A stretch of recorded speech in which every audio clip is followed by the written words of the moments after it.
Like legitimate businesses where women worldwide are leaders, several women have played significant roles in organized crime.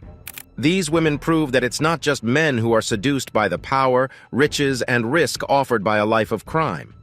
Today's video will show 10 women who rose to power with their intellect, ambition, and ruthlessness. Number 1. Sebastiana Cotton Vasquez. Sebastiana Cotton Vasquez is a Guatemalan woman whose life began as an impoverished peasant girl in Malacatan and eventually rose to the top of her criminal organization, earning her a reputation as a fierce and violent boss within her country's narcotic trade. Known as La Tana, Doña Tana, or La Doña, she had connections to the Digna Valley cartel in Honduras and the network of Salvadoran narcotic lord Jorge Ulloa Cibrian, alias Repollo, who was arrested in Guatemala in 2013. She also had influential contacts in Colombia and worked as an intermediary for the Sinaloa cartel of El Chapo Guzman. Vasquez used her direct connections to transport narcotics and money from Colombia to Guatemala to be transferred to Mexico and the United States. In February 2012, the Nicaraguan justice system began a trial against 16 people accused of belonging to the Los Charros cartel that authorities caught during a narcotics transaction.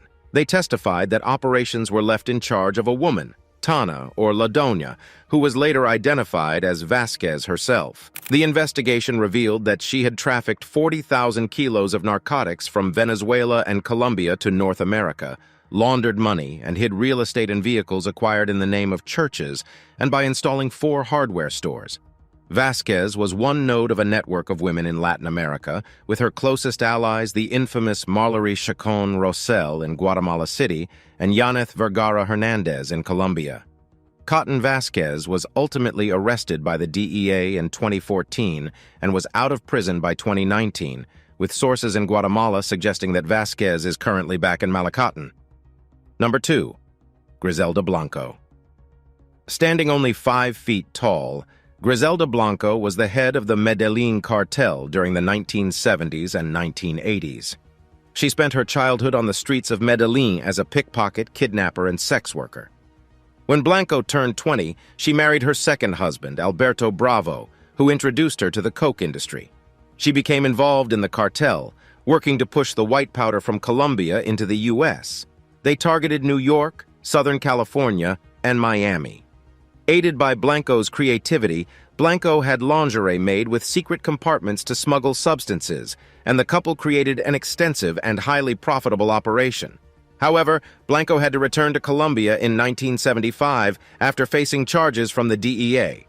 By the late 1970s, Blanco had moved to Miami, where she made her reputation as the godmother.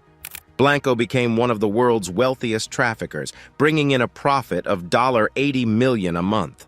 Many of the smuggling and unaliving methods she developed are still used by cartels today.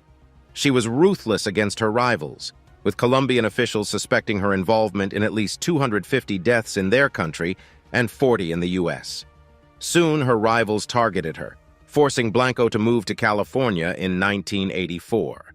However, the following year she was arrested and taken to New York to face the 1975 charges. Found guilty in 1985, she received the maximum sentence of 15 years in prison, though she reportedly continued to run her empire while incarcerated. During this time, officials looked to press additional charges against Blanco, as she was responsible for multiple deaths. In 1994, after one of her assassins, Jorge Ayala, agreed to testify against her, Blanco was charged with 3 crimes. Prosecutors sought capital punishment, but the court threw Ayala's credibility out when prosecutors revealed he had sexual relations with secretaries in the prosecuting attorney's office.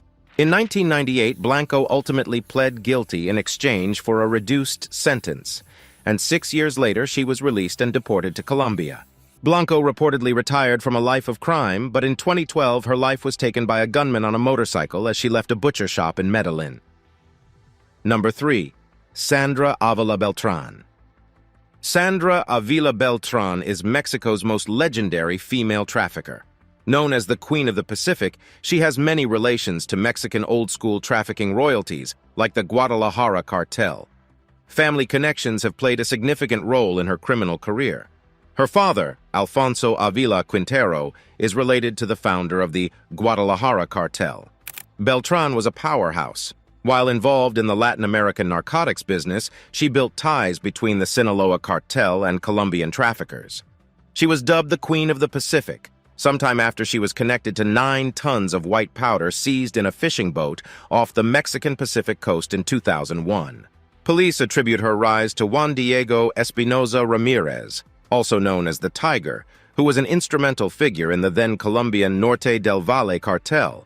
Their partnership enabled business between his production operations in Colombia and the Sinaloa cartel's transportation services that Avila Beltran allegedly linked him up with.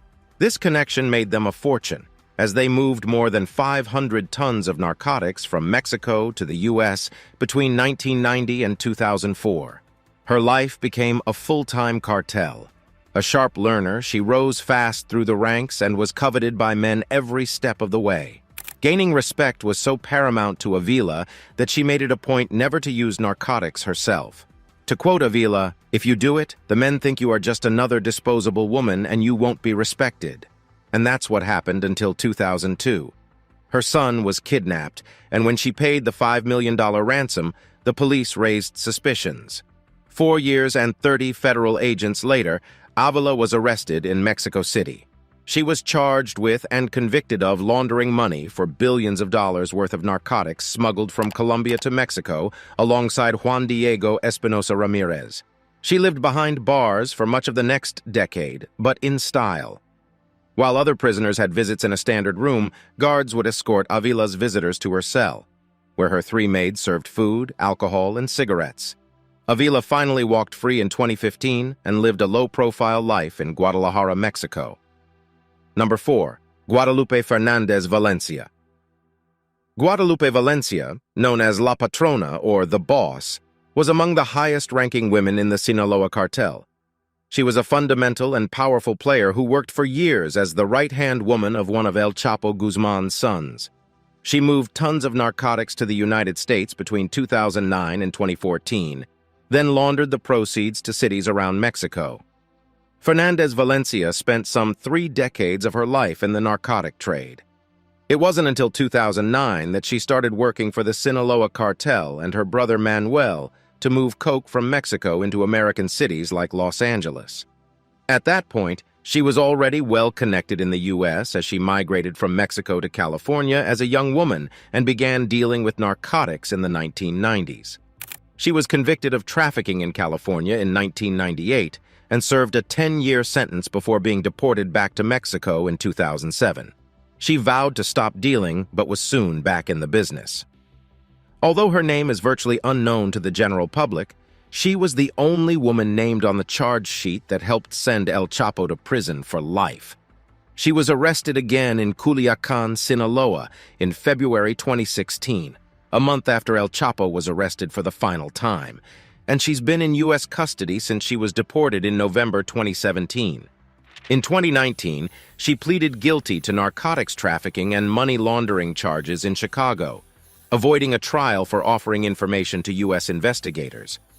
Due to the time served both in Mexico and the United States, as well as good behavior, she only has around 2 years left to serve the 10-year sentence she received. U.S. District Judge Sharon Johnson Coleman said during the hearing that her cooperation came at risk to her own life and that of her children. Therefore, the whereabouts of her 5 children are unknown. The considerable reduction in her sentence is also a recognition that she placed herself and her family at significant risk by providing substantial assistance against the most violent trafficker in the world. If Valencia is sent back to Mexico after having collaborated with law enforcement and provided information on investigations into other members of the Sinaloa cartel, it would be a death sentence for her. Number 5. Luz Irene Fajardo Campos. Unlike Fernandez Valencia, Luz Irene Fajardo Campos ran an independent trafficking ring associated with but not part of the Sinaloa cartel between 2010 and 2016. A trained lawyer, Campos was a middle-class girl from an agricultural family near Cosala in rural Sinaloa, but she got into the narcotics business with her 2 sons. Campos sourced narcotics directly from Colombia, employed pilots, and brokered the purchase of jets to fly the substance to Central America and Mexico.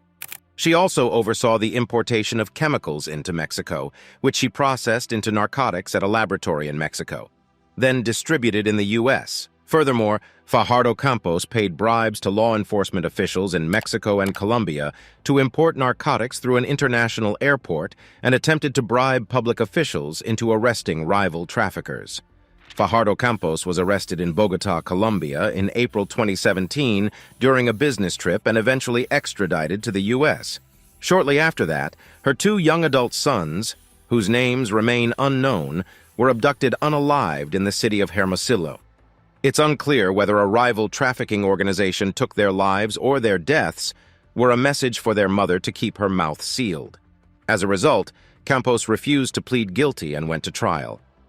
During the proceedings, prosecutors highlighted the amount of narcotics she trafficked, branded with the words Jenka, and the small planes she bought and commandeered through Honduras loaded with it.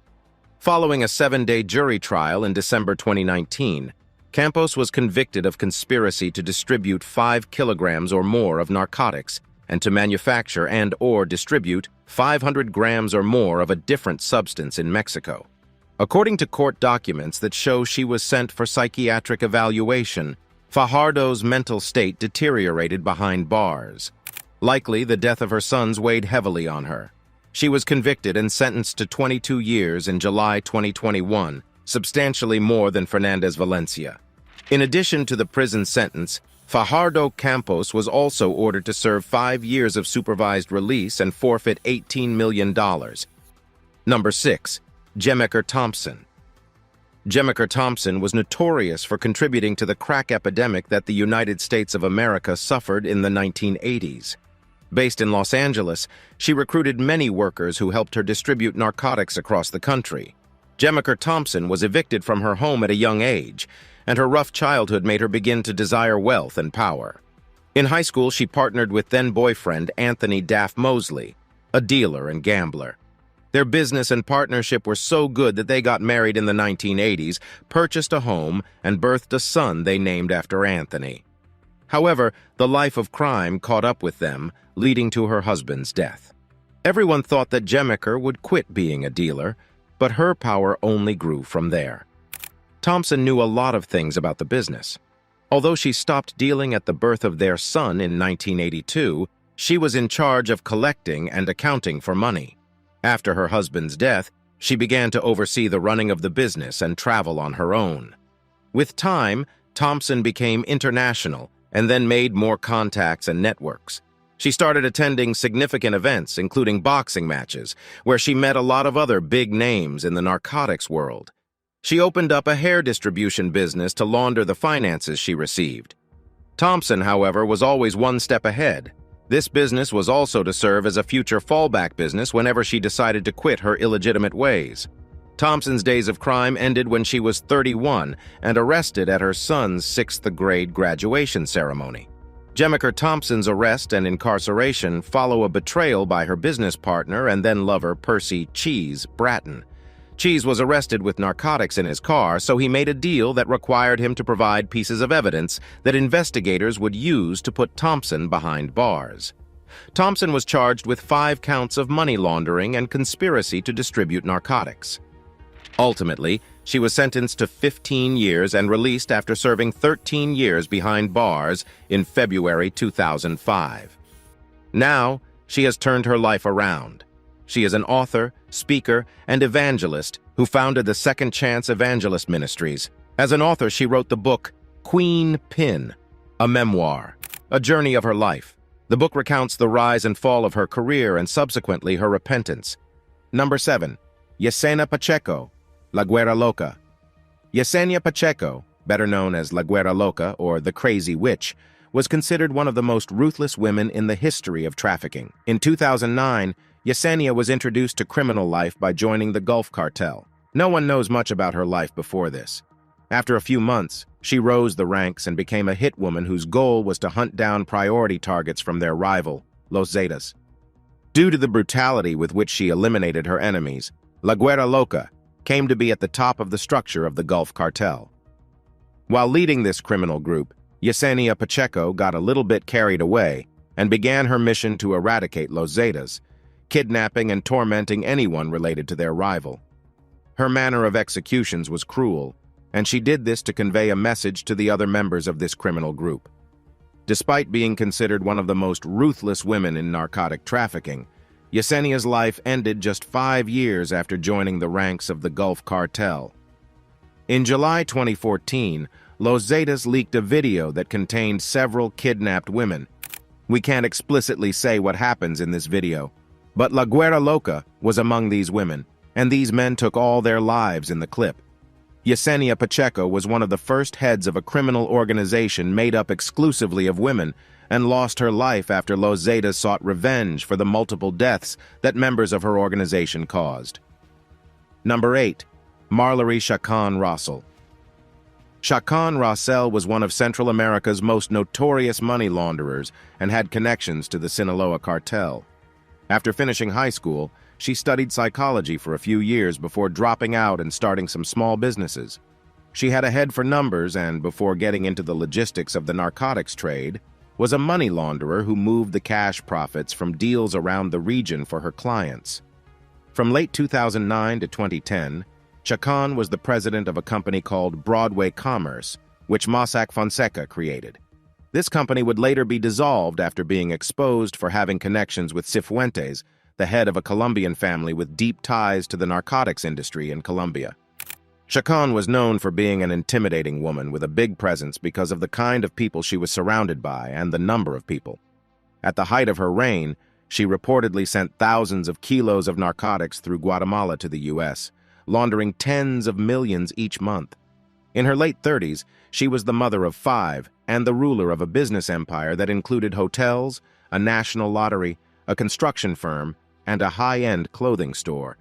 U.S. officials identified 24 business entities connected to her.